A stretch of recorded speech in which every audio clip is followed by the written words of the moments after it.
Entrepreneuriat dans l'Est du Burkina, il sauve. Il faut promouvoir le potentiel socio-économique. C'est l'objectif de la première édition des 24 heures de l'entrepreneuriat tenue samedi dernier à Fada. On en parle dans cette édition.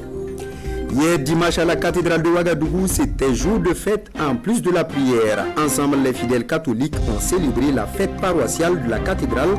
Célébration à suivre également dans cette édition. Mesdames, Messieurs, bonsoir et bienvenue à tous. Débutons ce journal avec le Mouvement pour la démocratie et le vivre ensemble qui fait sa lecture du double scrutin du 22 novembre dernier. Face à la presse, Faisal Nanema et ses camarades ont manifesté leur satisfaction quant au déroulement des échéances. Explication Kwalaï Nebié et Ahadi Sandamba. Face aux hommes et femmes de médias, Faisal Nanema et ses camarades font une analyse du déroulement du double scrutin du 22 novembre dernier. Du démarrage de la campagne à la proclamation des résultats provisoires, les responsables du mouvement pour la démocratie et le vivre ensemble félicitent l'ensemble des organisateurs ainsi que la classe politique burkinabé pour leur sens élevé de l'intérêt public. Excellent, Monsieur le Président du Parti, dans une Afrique souvent marquée par des contestations post-électorales, quelquefois des plus violents, vous avez conduit le pays au renouvellement de ses organes politiques sans qu'une goutte de sang ne soit versée. Néanmoins, les conférenciers appellent le président Roch-Marc Christian Kaboré au respect de ses engagements quant au retour de Blaise Compaoré au Bercail. Et par la même occasion, le mouvement pour la démocratie et le vivre ensemble prend l'engagement de soutenir le président nouvellement réélu dans toutes ses actions de développement.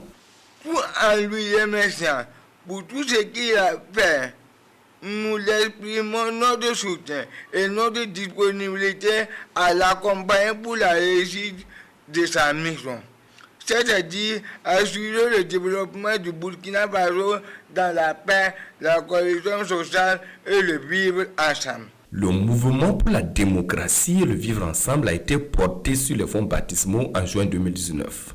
Association de droit burkinabé, le mouvement pour la démocratie et le vivre ensemble, selon ses membres fondateurs, a pour mission de promouvoir la paix, la réconciliation nationale et le vivre ensemble. Adi Sandamba, direction Fadan Gourma pour la toute première édition des 24 heures de l'entrepreneuriat de l'ESA. Tenu samedi dernier, il s'agit pour les organisateurs d'insuffler une nouvelle dynamique à l'entrepreneuriat dans la région. Réunissant des jeunes chercheurs d'emploi et des chefs d'entreprise et autres travailleurs, la réflexion est portée sur le potentiel socio-économique, nous disent Presley Kiemtouri et Aruna Mari. Une nouvelle vitrine de promotion de l'emploi s'ouvre à la jeunesse de l'Est. Les 24 heures d'entrepreneuriat des jeunes de la région, c'est la trouvaille de Marouf Distribution. Ce nouveau cadre d'échange tient ici sa toute première édition. Pour le promoteur, face à la précarité, le secteur privé est une aubaine pour la jeunesse en quête de mieux-être. Ce cadre permettra au moins de réunir tous les acteurs socio-économiques de la région afin d'échanger pour comprendre qu'est-ce que nous pouvons faire, quel est le rôle que la jeunesse peut contribuer pour au moins faire évoluer l'économie de la région de l'Est. L'entrepreneuriat est la solution pour l'évolution. L'entrepreneuriat est la solution pour l'autonomisation. La conférence inaugurale de ces 24 heures de l'entrepreneuriat s'est focalisée sur les potentialités socio-économiques de la région de l'Est. 17% du territoire burkinabé, l'Est regorge au dit des orateurs des atouts pour faire émerger des chefs d'entreprise. Au niveau local, ce nouvel espace pour dynamiser le secteur privé suscite beaucoup d'espoir. À l'issue de cette activité, plein de jeunes qui ont de belles idées et l'engagement d'entreprendre, mais malheureusement qui hésitent encore, auront le courage de s'engager dans le domaine de l'entrepreneuriat, surtout que cette activité est portée par une équipe de jeunes. À côté des conférences et autres panels, les 24 heures d'entrepreneuriat de l'Est prévoient une nuit de récompense pour saluer les efforts des chefs d'entreprise méritants de la région et un salon de l'entrepreneuriat courant 2021.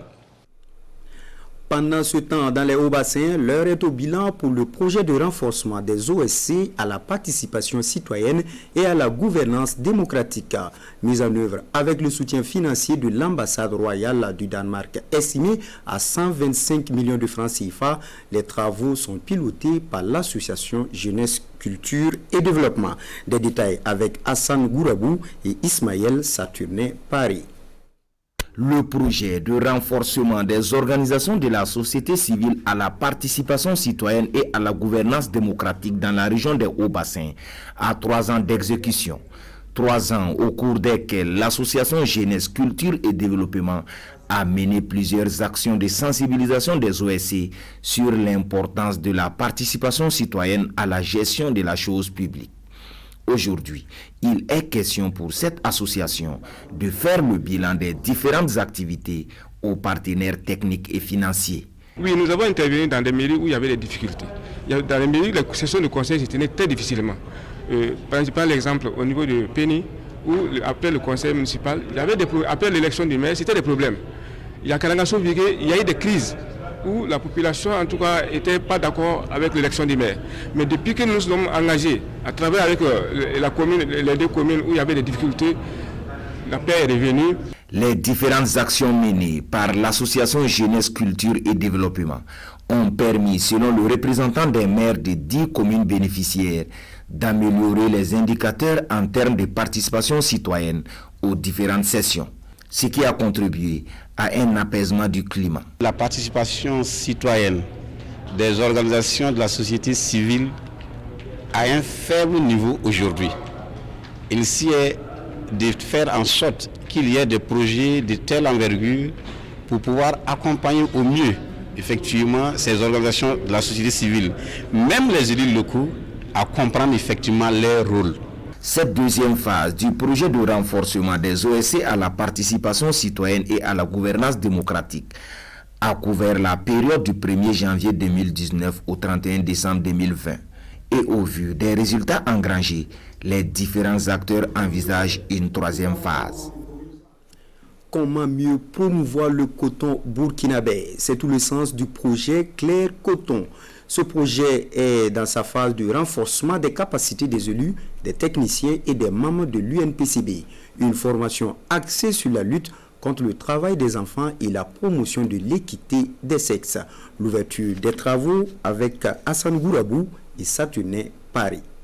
Bouter le travail des enfants hors du Burkina et faire de l'équité des sexes une réalité, telle est la volonté de l'Organisation internationale du travail, OIT, en collaboration avec l'Organisation des Nations Unies pour l'alimentation et l'agriculture, FAO. Elle renforce ici à Bobo-Dioulasso les capacités des élus, techniciens et membres de l'Union nationale des producteurs de coton du Burkina, UNPCB.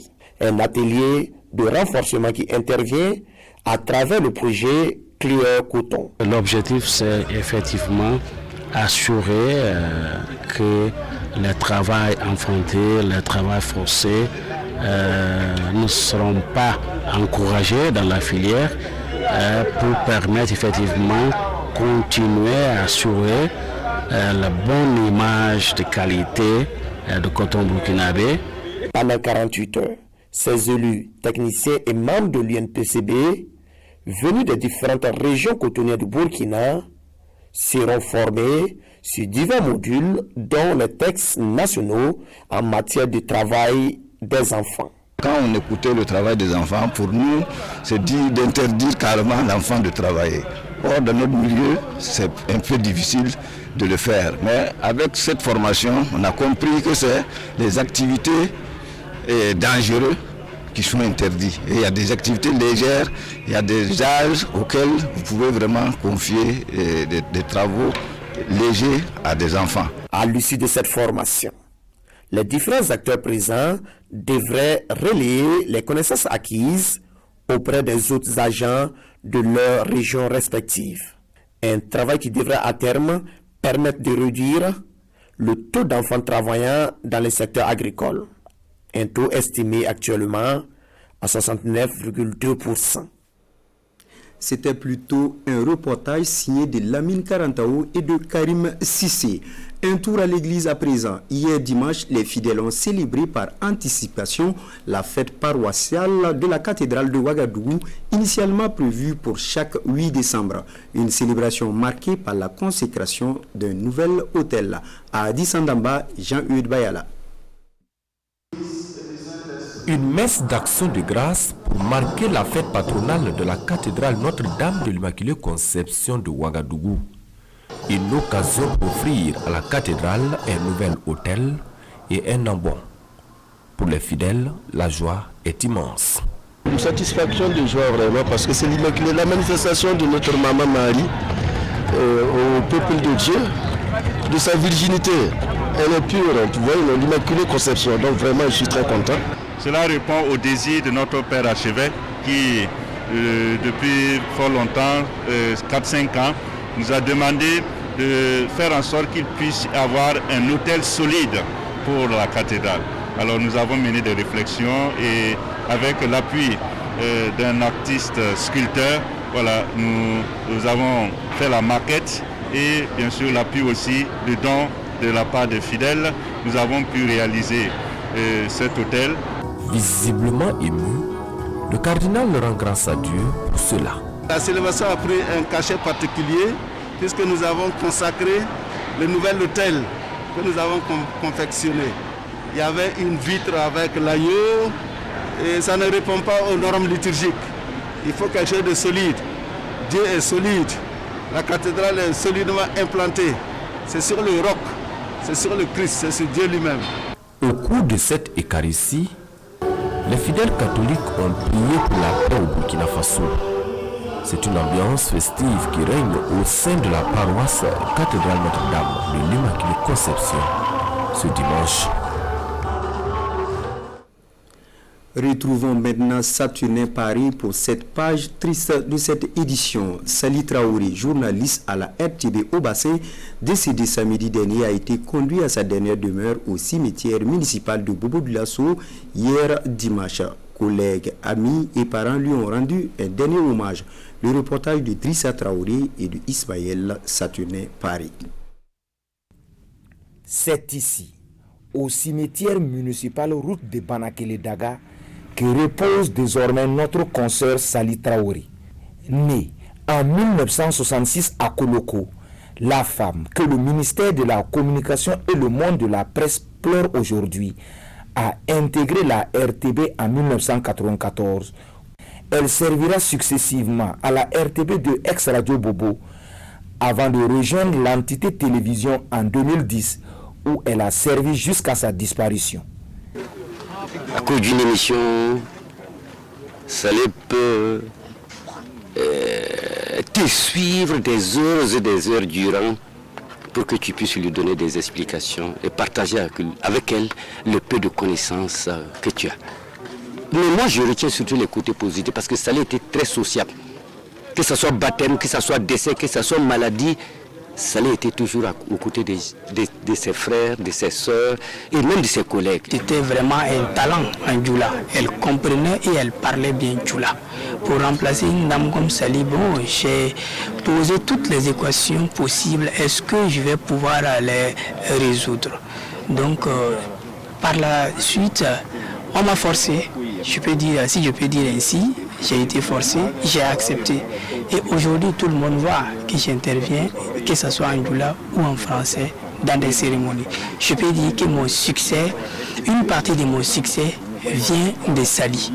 De la défunte, l'on retiendra qu'elle a été un agent disponible, dévoué et serviable. C'est une grande combattante parce que peu importe les conditions de travail, elle était toujours prête à faire un sacrifice pour faire ce qu'on lui a confié. C'est une personne aussi très cordiale, très conviviale, et pour avoir eu la chance de travailler avec elle, elle est dévouée à la tâche et elle est aussi disponible pour aider ses collaborateurs sur tous les plans.